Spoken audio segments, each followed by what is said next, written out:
Good evening, everyone. My apologies for being a bit late, but as you know, the election is only 28, and we have to multi-purpose. And I want to assure you, I've just come from Tunapuna and St. Joseph, that something has happened in this country. There is a stirring of the people. There's a love that is being spread. And there is a hope and optimism that a serious change is to come to Trinidad and Tobago on the 28th. My dear friends, I see our candidates, Jared Small, St. Anne's East.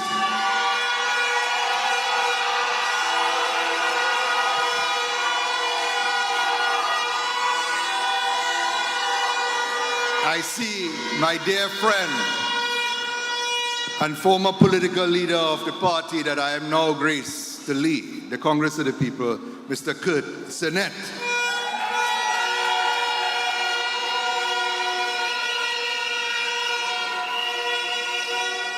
These two warriors for our future have taken on a challenge in what was known as solid PNM ground. But I want to tell you this, that the ground has shifted. It is not broken, but it is being made fertile for the planting of the seed of true warriors for the future for children in Trinidad and Tobago, and I thank you both.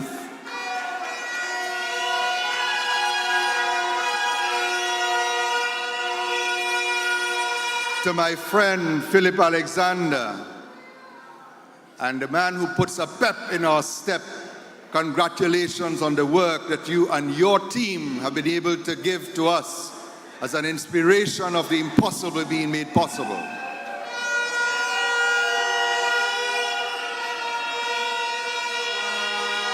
To our coalition partners, Mr. Batiste, and that young lady who is such a dynamic speaker, the present president, the past president, because we believe that there is no present without a past, and if the past wasn't properly built on, then the present would fall.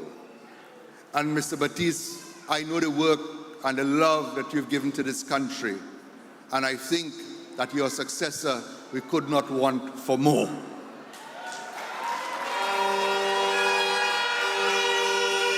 To our friends from the OWTU, Mr. Roger, a man who I respect, and I want to tell you, a little bit afraid of in the past, is now a partner in the preparation for Trinidad and Tobago's future.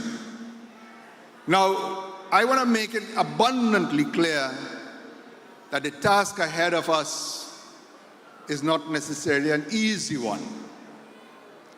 There is propaganda afoot in this nation for the last many years, and to today's date, we can take nothing for granted. But I hear the PNM, those who we must remove on April 28th, say they're ready and they're responsible. Ready? Get ready to go, 1. 2, responsible. I agree, responsible for what? Who was it that killed agriculture in this country? Who's responsible? Tell me, who is it? PNM?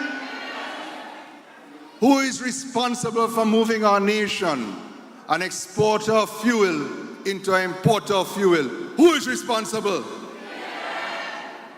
Who is responsible for ruining an economy that was the envy of the region, making it a place that our children, we are fearful that they would not have proper employment?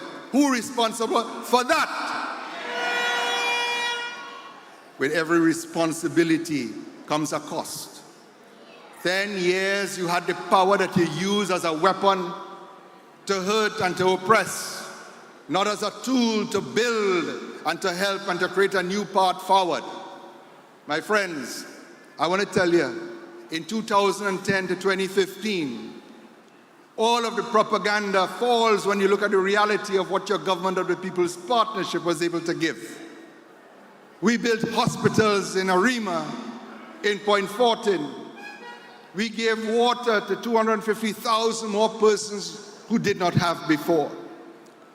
We built an institution, the UWI campus in South, so that those from the oil fields, Mr. Roger, the children didn't have to come up to St. Augustine and rent for what is a full salary for a working man. We built the swimming academy and the cycling academy and put a hospital right across the road that we dedicated to children, but it was not just that. We were creating centers of excellence for health. Mr. Lee, my dearest friend, you knew what our plan was. You helped make it happen. The plan was that when we developed Sevilla Club, and for those from the north who do not know it, it's one of the most beautiful parts of Trinidad and Tobago.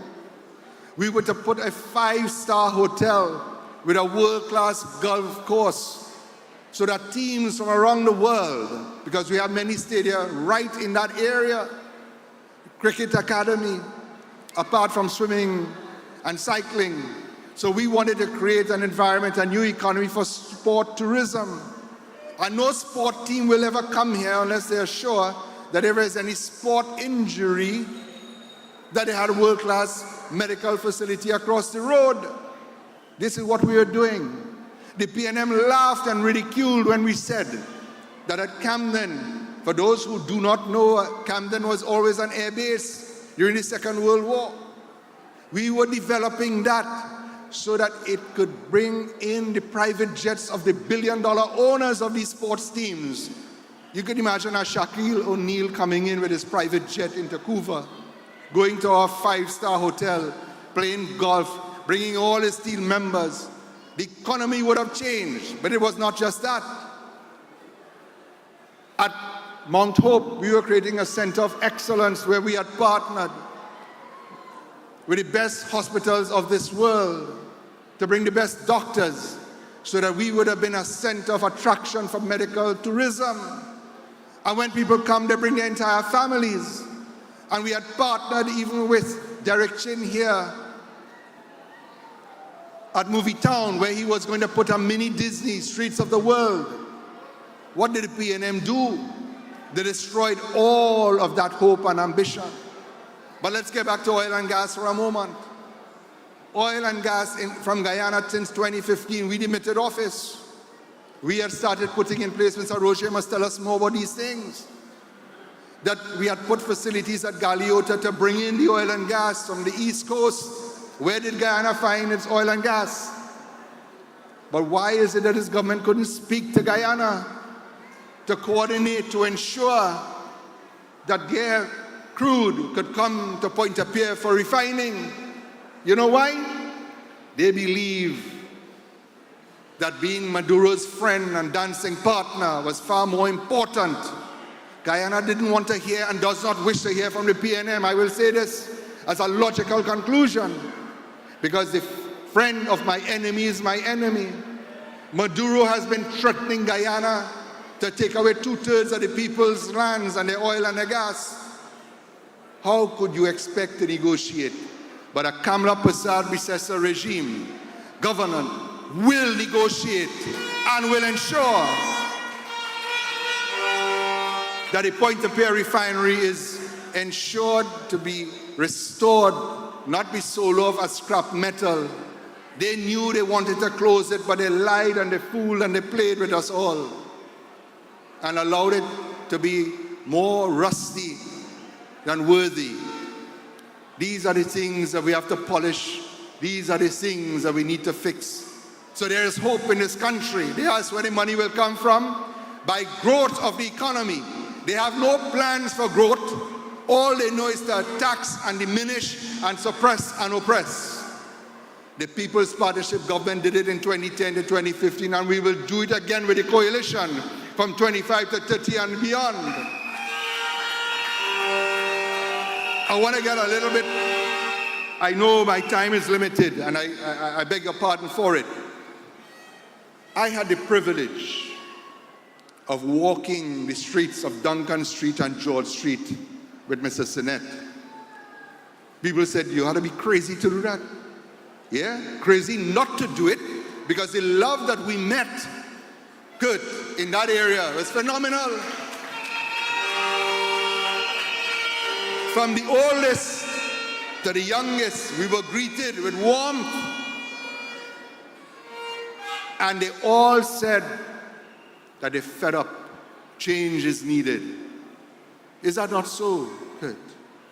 When we walked in Pioneer Drive and Production Drive, the entire community came out to us and said the same thing. Guess what? After our walk, the Member of Parliament went back, and suddenly, without a cabinet meeting or anything, they get in a fishing facility. I do not know what that means, but I'm not buying that hook, line, or sinker. Because we have known of the false promises of these people. When things are bad, they make the biggest promises but never deliver. I'll give you an example. Mr. Roger, I'm sorry to keep calling you, but you're in the middle of everything. As you know, the Paria divers, there was an accident, yes, but 4 men were alive and they knew it.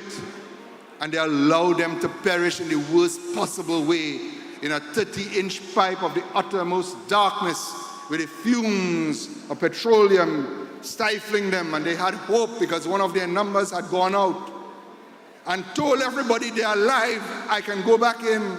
The sons were prevented. Why? Because some clown or clowns decided they had the authority and power to decide whether they should live or die, and they did die, the most horrific of deaths.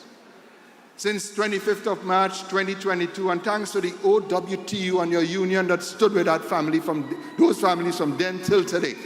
I want you to give them a round of applause.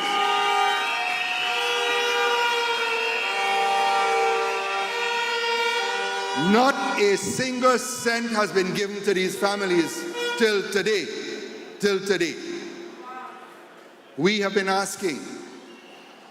They have refused. Commissioner for Inquiry, 20+ million spent. One lawyer, $8.4 million. I am a father, I'm a citizen, and I see my working brothers early in the morning with a little bag going down to work, 5 o'clock, going to work, coming back in the evening late. The average working salary is less than $7,000 in this nation. Right? If you get a $7,000 a month job, you're doing good.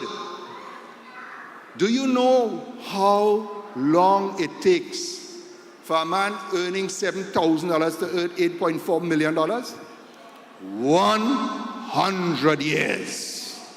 Think about that for a minute. Not a cent for the families of the deceased. How could we allow it, Felicia? How could we allow this? Mr. Batiste, how could we allow this as a society? In this month, an election just 5 days away, the Prime Minister got a sudden realization of conscience and said he will pay $1 million ex gratia. He never said when. We wrote him and we said paid by the 14th of April, otherwise we will take action. It's political. They acknowledged receipt. 2 days ago on a public platform I said, starting this morning I was going to do a national countdown to the elections. Guess what? Yesterday evening we get a letter. The government has approved the $1 million, but from a letterhead from the Ministry of Energy. They have not indicated when the money will be paid, who is paying it, or anything like that. So once again, we have to hold on to that, right? Not a check, nothing for these people. So I am sick and tired of false promises. Are you? What are we going to do about it? We have a solution. On Monday, ensure that every friend, family, and people who you don't even like, call them and make sure they vote. As our deputy political leader, Imran Ali, has said, and he taught me, I'm using it now, it takes on average 5 minutes to vote.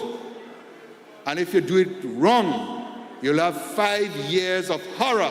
They will not improve in 5, they will get worse.